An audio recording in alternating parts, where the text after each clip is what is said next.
Twongere tubasuhuze mwese bakunzi ba business isobanutse, tubifuriza gukomeza kugubwa neza aho buri wese aherereye. Abari muri Afrika, abari muri Aziya, abari i Burayi, Oceania, Amerika, ku migabane yose turabasuhuje tubabwira ngo mukomeze mugubwe neza kandi tubabwira ngo turabakunda. Hanyuma rero uyu munsi tugiye kuganira ku kintu cyatuma wirinda ibibazo bigaragara muri konte zacu. Ibibazo biri muri konte zacu twabyirinda dute? Abanyarwanda baciye umugani ngo umwana apfa mu iterura. Kuvuga ngo umwana uko yarezwe kuva kivuka kugeza akuze, hari ibyo uzabona akora bidahwitse, meme no mu ruhame ukabona ntatinya ntaki. Umwana aba yarapfuye mu iterura, aba yarapfuye kare, mbese abataragize uburere bwiza. No muri Bibiliya ku bakirisitu handitsemo ngo menyereza umwana inzira akwiriye kunyura, azarinda asaza atarayivamo. Babyumva? Ibyo byose ni bigaragaza yuko umwana mu by'ukuri yitabwaho akarerwa neza hakiri kare. Uyu mwana rero hano muri Pi Network, nkuko tukiri mu biganiro bya Pi Network, ni konte zacu, ni Pi Network account cyangwa se konte zacu za Pi Network. Izi konte zacu ni konte dukeneye yuko zimera neza.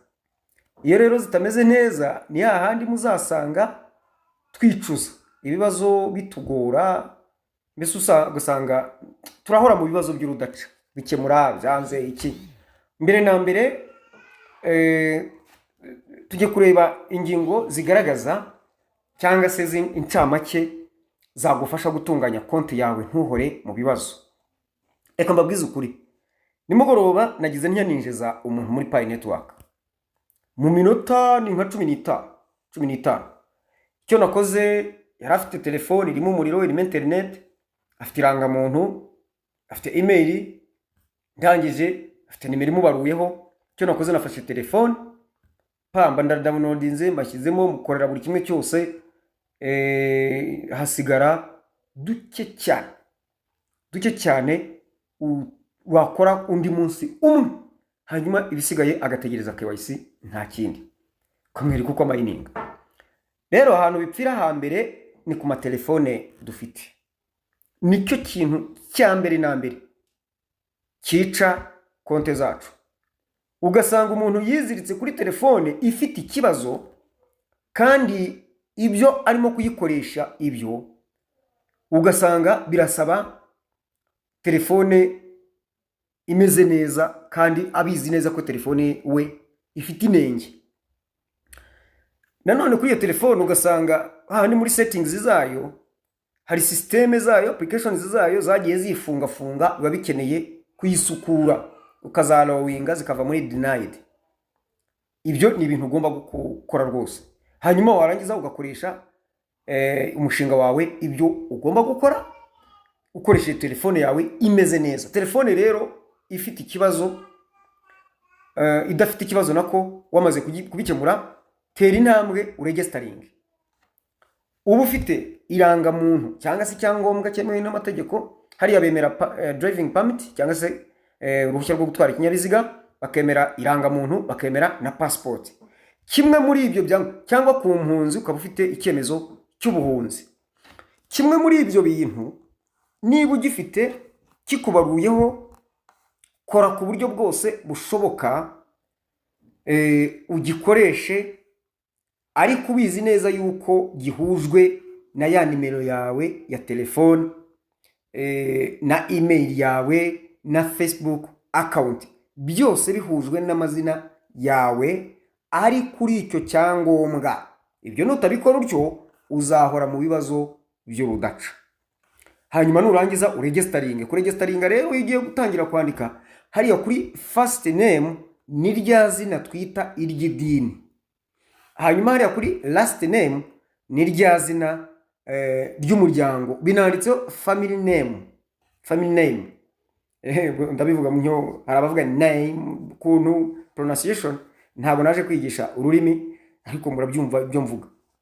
Hanyuma rero iyo rero umaze kubyuzuza arahanditse ngo middle name wirinde nk'umuntu witwa Jean Bosco, wifata Jean ngo uryandike hejuru, Bosco ngo urushyire muri middle name, hanyuma wenda yitwa Kamanzi Jean Bosco, hanyuma ngo Kamanzi aba ushyira kuri, ubwo rero ugize amazina 3 kandi ari amazina 2. Ikindi wikwandika Jean Bosco ngo ubifatanye nabyo bitera ibibazo.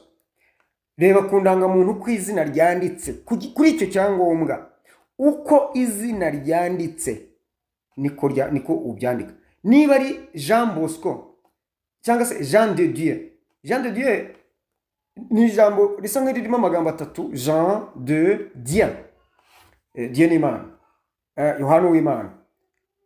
Genda usiga amakanya Jean, usiga amakanya de, usiga amakanya Dieu, ariko hari ubifata akabifatanya byose nk'ugiye kwandika email. Ibyo bintu kandi ku ndangamuntu atari ko byanditse bizaguhoza mu kibazo, nawe uzahura n'ibibazo.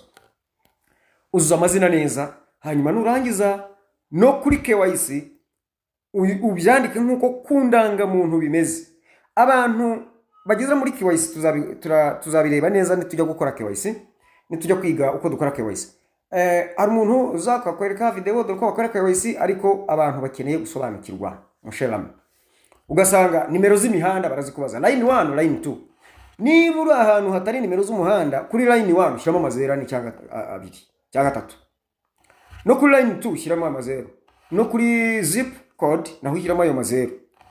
Ariko ari umuntu wagize atya ashyiramo ngo wenda Gatsibo Kigali, yego nyakasana se Gatsibo na Kigali.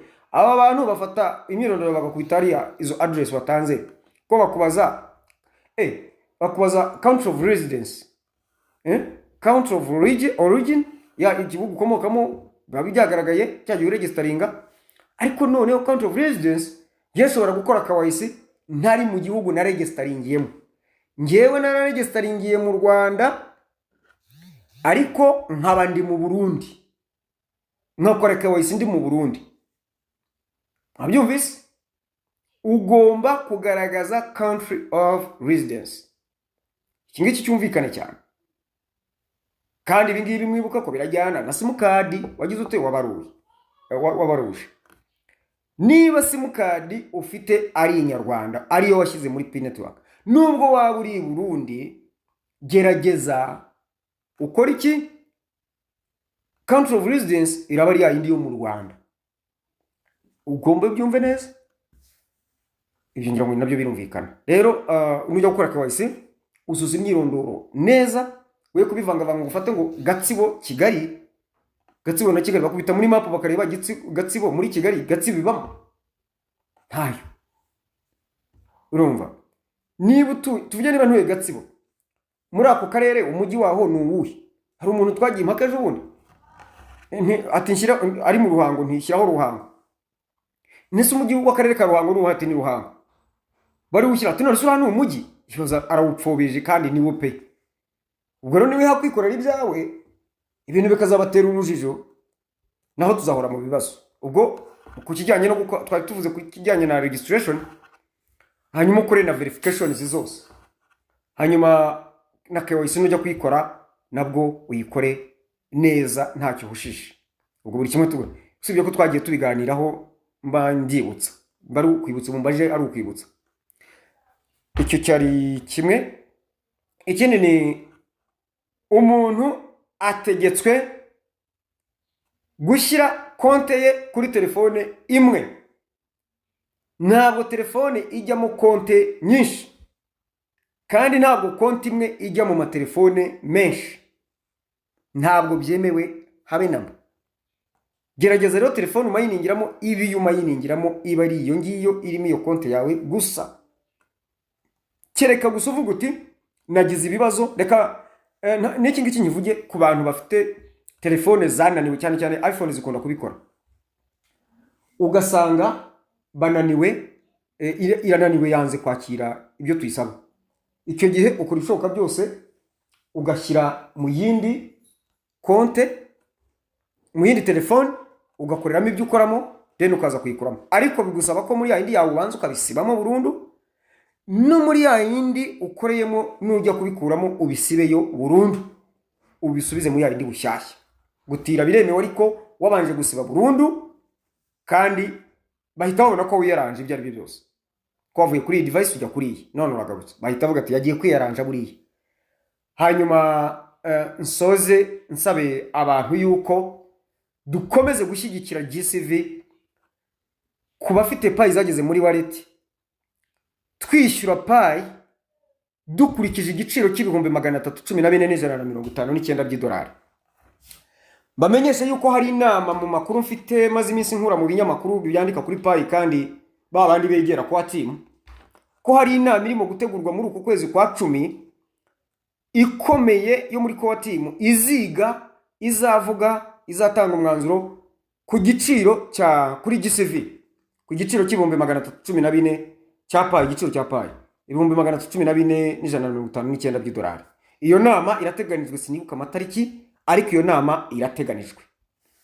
Abaza kureba amakuru mucukumbure ku binyamakuru murabibona niba atari hagati ya CEO influencers cyangwa se hokanews.com muragishakamo. Hari n'ibindi ariko iyo nama irateganijwe.